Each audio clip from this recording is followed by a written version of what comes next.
Okay, in this section, we're going to introduce a new kind of limit called limits at infinity. Don't get this mixed up with what we talked about in 2.4. We were talking about infinite limits. As x goes to a finite number like 0 from both sides, this graph goes up to positive infinity on both sides. So we'd say this limit as x goes to 0 of this function equals infinity. What we're talking about here today is x is going to infinity. So think of this as the end behavior. As x goes to the right, what is this? What are the y coordinates getting close to? They're getting close to 0. Similarly, as x goes to negative infinity, as x goes to the left, the y coordinates would also be getting close to 0. So that's what we call an infinite limit. Okay, let's keep on going. So look at this graph here. Let's look at these problems here. Let me zoom in a little bit. Okay, this is the graph of g of x. What happens to g of x as x goes to the right? It looks like the y coordinates are getting close to 2, right? What's happening to g of x as x goes to 0 from both sides? Both sides go down, so it's negative infinity. What happens to the y coordinates as x goes to 2 from the right? So I'm getting close to 2 from the right, that would go to positive infinity.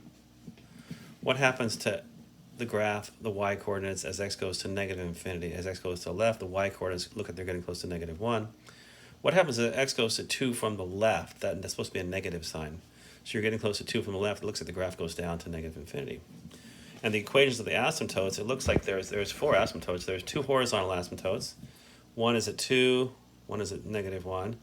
And the 2 vertical asymptotes are x equals 0 and x equals 2, right? Okay, before we get into some algebraic techniques for computing these limits at infinity, let's look at some of these. I like these problems a lot. You're supposed to graph a function that satisfies all of these properties. And this trick is, don't try graphing the whole function. Just graph pieces of the function, and then you can connect the pieces of the function together. As x goes to 2 from both sides, you have to go to positive infinity. So draw a little piece of the graph at x equals 2. Both sides have to go up, right? At x equals negative 2 from the right, it has to go to positive infinity. So just draw this little piece of the graph. As x goes to negative 2 from the left, it has to go down to negative infinity. So let's just draw this little piece that goes down here. As x goes to negative infinity, it goes to 0, so we know the graph has to get close to 0 as x goes to negative infinity. As x goes to positive infinity, it has to get close to 0. And f of 0 is 0, so it has to go through here. And now let's just connect these up. One simple way to do it would just be to connect those pieces together and those pieces together, you see. Try to make it a simple function. Don't throw in any extra stuff that we don't really need. All right, you ready? Put it on your own. Hit the pause button and see if you can graph a function that satisfies these properties. Okay, first of all, you notice as x goes to 3 from both sides, it has to blow up there, it has to go down to negative infinity. And as x goes to infinity, it has to equal 2, and f of 0 is 0. Now, how do you make an even function? Well, whatever it does on one side of the function, of the y-axis, it has to do exactly the same thing on the other. So this has to look like this, and this graph would have to look kind of like this, okay? There might be more than one possible graph. Okay, here we go. Let's talk about algebraic techniques for computing these limits. First of all, you should determine what form the limit has. As x goes to infinity, the top is getting close to negative infinity, and the bottom is getting close to infinity. So we have negative infinity over infinity, which is actually the same thing from a mathematical point of view. We also call that infinity over infinity because the negative sign really doesn't affect it. But you can leave it as negative infinity over infinity. It's not wrong. But anyway, this is an indeterminate form, like the other ones that we've seen. So what do? You want to change the form into something else that's not this form. And the trick is, you look at the power of x on the numerator, and you divide top and bottom by x to that power. So you divide top and bottom in this problem by x squared, and look at what happens. When you divide the top by x squared, you get 1 over x squared minus 1. When you divide the bottom by x squared, you get x minus 1 over x plus 1 over x squared. Now when you take this limit, make sure you drag the limit sign on each step. Now that I'm computing the limit, you don't have to put the limit sign because I'm actually computing it. This expression, using your limit laws now, this expression goes to 0. As x gets big, plug a number like 1,000,000, this is getting close to 0. So the top is getting close to 0 minus 1. And as x goes to infinity, this is going to infinity, obviously. You get infinity minus, this is going to 0 also. Plug in a big positive number and you can see this is going to 0. So is this. So it has to form negative 1 over infinity, which is not an indeterminate form.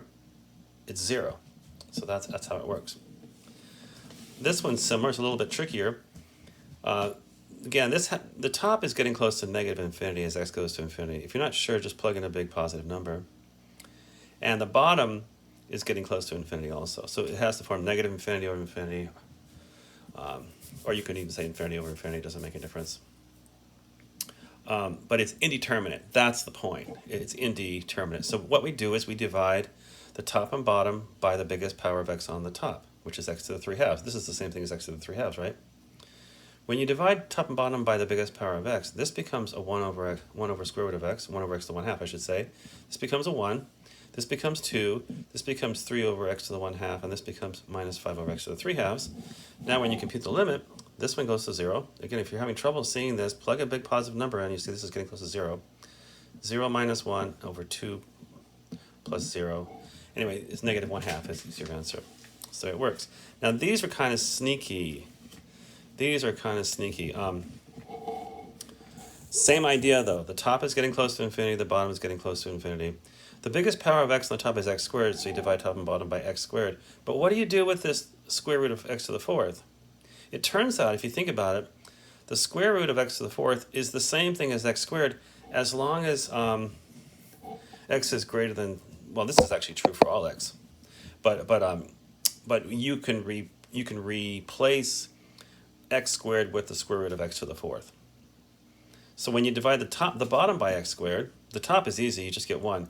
You can replace x squared as the same thing as the the square root of x to the 4th. So in other words, you can replace x squared with the square root of x to the 4th. In other words, you can move the x to the 4th inside the square root, and then you could simplify. The inside here becomes 1 plus 1 over x to the 4th. Now when you take the limit now, it's a different form now. The top is 1. When the x goes to infinity, this term goes to 0, so you get 1 over square root of 1 plus 0, which is 1. Now this is what I was talking about. This one's very sneaky. I think this is a little bit harder. Same idea. The top is basically behaving, when you have x to the 6th inside a square root, it's basically behaving like x cubed.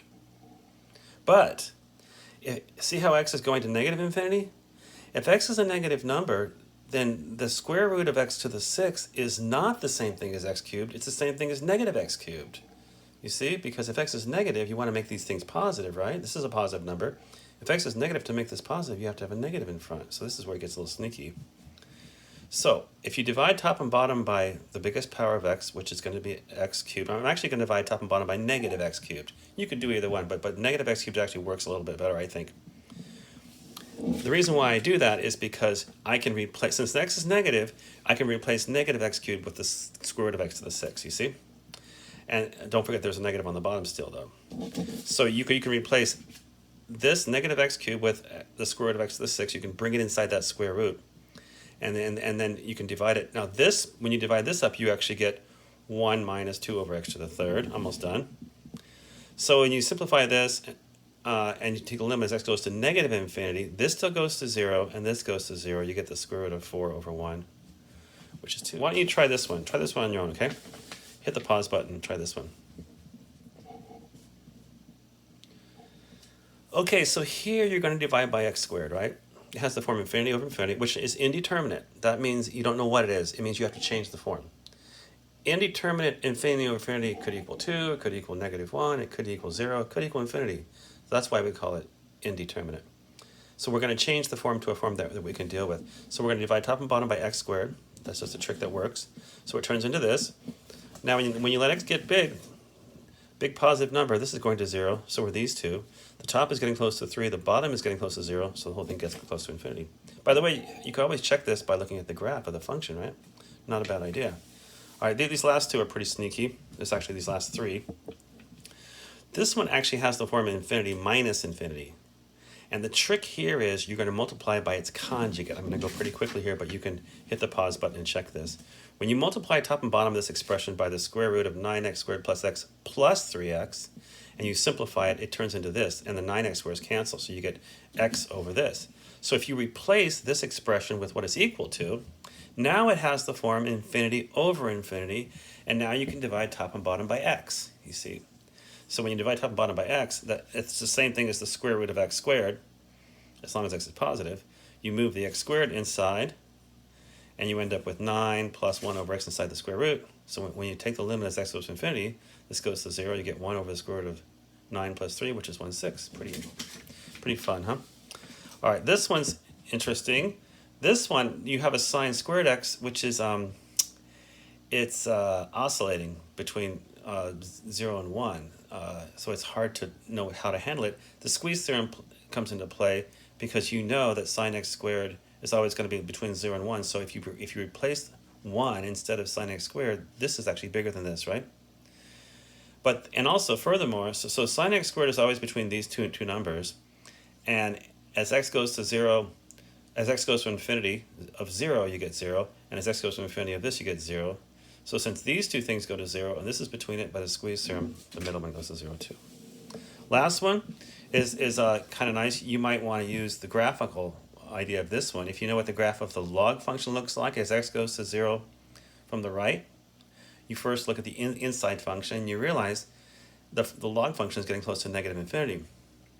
So what is the inverse tangent doing? If you're taking the inverse tangent of something that gets close to negative infinity, if you know what the graph of inverse tangent looks like, you see that the inverse tangent function is getting close to negative pi over 2. So that's an example where the graph might help. All right, we're out of time. We'll talk to you tomorrow. Bye-bye.